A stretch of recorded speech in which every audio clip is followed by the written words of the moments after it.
इसमें एक बाल विकास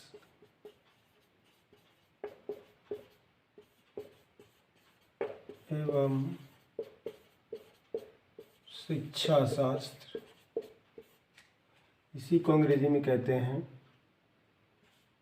चाइल्ड डेवलपमेंट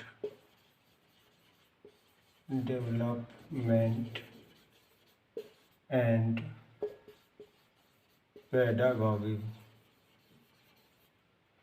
अब यहाँ पर सबसे ज़रूरी इम्पोर्टेंट चीज़ है कि ये एक सब्जेक्ट के तहत चलता है और जबकि ये आर्ट ऑफ टीचिंग है। आर्ट ऑफ टीचिंग यानी पढ़ाने की कला। आर्ट ऑफ टीचिंग यानी पढ़ाने की कला से संबंधित है। पढ़ाने की कला से संबंधित है। बहुत सारे बच्चे इसको नहीं समझते हैं तो इसको रॉन्गली जो है पेडोलॉजी बोल देते हैं, जो कि गलत है। बहुत सारे बच्चों को हमने देखा है कि इसको पेडोलॉजी बोलते हैं, बट इसका करेक्ट मीनिंग जो है पेडागॉगी है।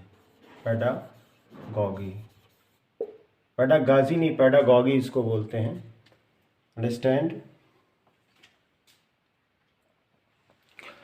तो ये केवीएस में भी पूछा जाता है। आपका सुपर टेट आने वाला है, उसमें भी पूछा जाएगा। और अभी DSSB की वैकेंसी आएगी, उसमें भी पूछा जाएगा। और TT या सेंटर टेट में सब में पूछा जाता है। CTET में भी पूछा जाता है। तो बहुत सारी चीज़ों में इसको पूछा जाना है और पूछा जाएगा। तो सबसे ज़रूरी चीज़ है इसको समझ लेते हैं। सब्जेक्ट के रूप में वह करता है। ये सब्जेक्ट जो जुड़ा हुआ है, ये आगे इसको समझते हैं थोड़ा सा और।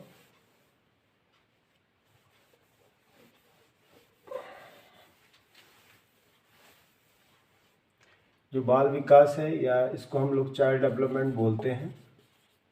चाइल्ड डेवलपमेंट, पहले इसको समझ लेते हैं। चाइल्ड डेवलपमेंट बेसिकली है क्या? इसमें हम लोग पढ़ते हैं साइकोलॉजी के टर्म्स हम लोग पढ़ते हैं। और साइकोलॉजी आप लोग जानते ही फिलॉसफी से आया है, फिलोसॉफी से आया है। ठीक है, क्योंकि ये दर्शन शास्त्र का पहले विषय था, उसी से निकल के आया है और इसी में जोड़ा गया है। चाइल्ड डेवलपमेंट में ही जोड़ दिया गया है पेडागॉजी को, इसलिए बन जाता है चाइल्ड डेवलपमेंट पेडागॉजी। पेडागॉजी का मतलब ये पार्ट जो है एजुकेशन से संबंधित है और एजुकेशन में ही जोड़ा गया है शिक्षण शास्त्र, या इसी को हम लोग कह सकते हैं शिक्षा शास्त्र। तो ये दोनों से कंपैरेटिव वर्ड हैं। यहाँ पर हम लोग देख सकते हैं कि दोनों कंपैरेटिव वर्ड यूज़ किए गए हैं। तो इन्हीं के तहत हर एक एग्ज़ाम में, अब शिक्षण के, टीचिंग के हर एक एग्ज़ाम में ये पूछा जाने लगा है।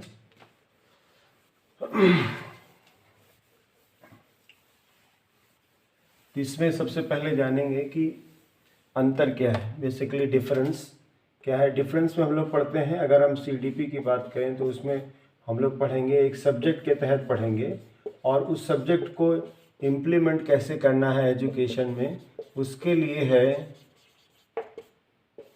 पेडागॉजी। यहाँ पर पेडागॉजी का लिया जाता है, वेटेज लिया जाता है सब्जेक्ट और इधर पेडागॉजी। तो सब्जेक्ट के रूप में CDP कार्य करेगा और एजुकेशन में हम देखें तो पेडागॉजी का यूज़ होगा। तो मोस्ट इम्पॉर्टेंट, इससे बहुत सारे क्वेश्चन आते हैं, इससे भी बहुत सारे क्वेश्चन आते हैं। इसमें एक इम्पॉर्टेंट या कॉमन टॉपिक है, जैसे हम देखें तो डेवलपमेंट का एक बेसिकली टॉपिक है, उस पर हम लोग बात करेंगे। डेवलपमेंट, ठीक है, चाइल्ड डेवलपमेंट पे ही हम लोग बात करेंगे, यानी वृद्धि और विकास, ग्रोथ एंड डेवलपमेंट, वृद्धि एवं विकास एक टॉपिक है, उसी पे हम लोग बात करेंगे। तो वृद्धि पे हम लोग बात करेंगे और विकास पे। विकास का मतलब क्या है और वृद्धि क्या है, इसको देख लेते हैं।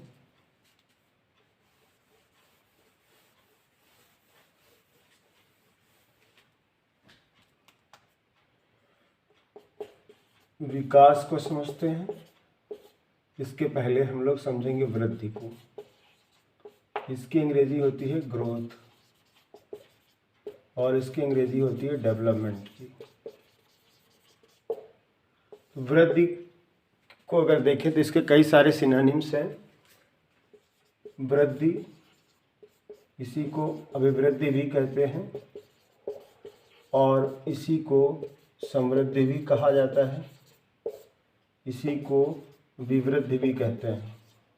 बेसिकली इसमें माना यह जाता है कि जब नवजात बच्चे का या किसी शिशु का या किसी व्यक्ति का शरीर बढ़ता है, उसका आकार बढ़ता है, उसकी भार में परिवर्तन होता है, तो हम मानते हैं कि उसमें वृद्धि हो रही है। तो उसके ये चूँकि शारीरिक होती है, इसलिए शरीर की जो भी बढ़ोतरी हो रही है, शरीर में जो भी सेल या कोशिकाएं बढ़ रही हैं, उसको माना जाता है कि शरीर में वृद्धि हो रही है। तो कोशिकाओं में वृद्धि होने पे क्या होता है? सबसे पहले तो आकार बढ़ता है, शरीर का भार बढ़ता है और आकार भार में बढ़ोतरी होती है और इसमें बढ़ेगा उसका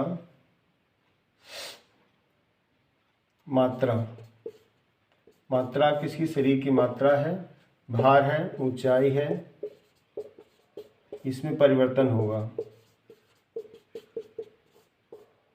शरीर में कभी शरीर पतला हो जाता है, कभी दुबला हो जाता है, कभी कमज़ोर हो जाता है, तो इस शरीर में ही वृद्धि चलती है। एक निश्चित सीमा तक चलती है, एक निश्चित सीमा तक होती है, उसके बाद ये रुक जाती है। जबकि अगर हम विकास की बात करें तो हमेशा निरंतर चलने वाली प्रक्रिया है। विकास में अगर हम देखें, ये चूँकि मात्रात्मक होती है, भी यहाँ पे एक वर्ड लिखा था, एक मात्रात्मक, यानी इसमें लंबाई, आकार और भार तथा ऊंचाई में परिवर्तन होता रहता है। दोनों टर्म्स हैं। अगर विकास की बात करते हैं तो इसमें दोनों चीज़ें शामिल हो जाती हैं। विकास की अगर हम बात करें तो इसमें दोनों चीज़ें आती हैं, क्योंकि विकास मात्रात्मक भी होता है और गुणात्मक भी होता है। ठीक है, गुणात्मक में मात्रा में आ जाएगी वृद्धि, यानी शरीर का भार, आकार, उसकी ऊंचाई यानी वजन, भार का मतलब वजन से है, ऊंचाई में बढ़ोतरी होगी।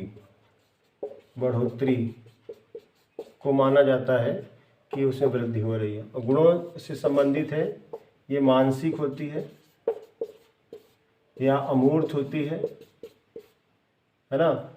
अमूर्त, इसको ये दिखाई नहीं देती। जो गुण होते हैं वो दिखाई नहीं देते, केवल महसूस होते हैं। दिखाई नहीं देता, केवल महसूस होता है, ये अनुभव की बात है। जबकि यहाँ पर सब कुछ दिखाई, इसको टच कर सकते, इसको गुणों को टच नहीं किया जा सकता, केवल फील करते हैं हम लोग, महसूस कर सकते हैं। ठीक है, तो ये मानसिक होती है। मानसिक का मतलब है इसमें उसकी बुद्धि का विकास होता है ना। और शरीर में हम देखें तो उसके शरीर का आकार, भार तथा लंबाई में परिवर्तन होता रहता है।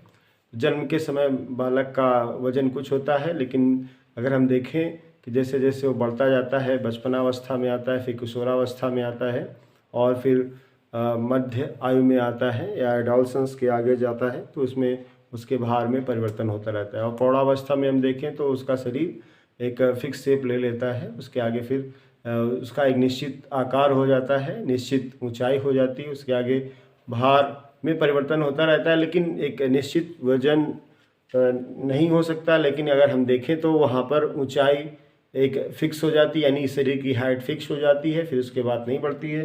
लेकिन अगर हम गुणों में देखें तो ये वृद्धावस्था यानी जीवन पर्यंत तक हम देखें तो ये चलते रहते हैं और इसमें परिवर्तन आता रहता है, नए नए अनुभव प्राणी को होते रहते हैं। आज के लिए इतना ही, मिलेंगे फिर अगले दिन। Thanks for watching.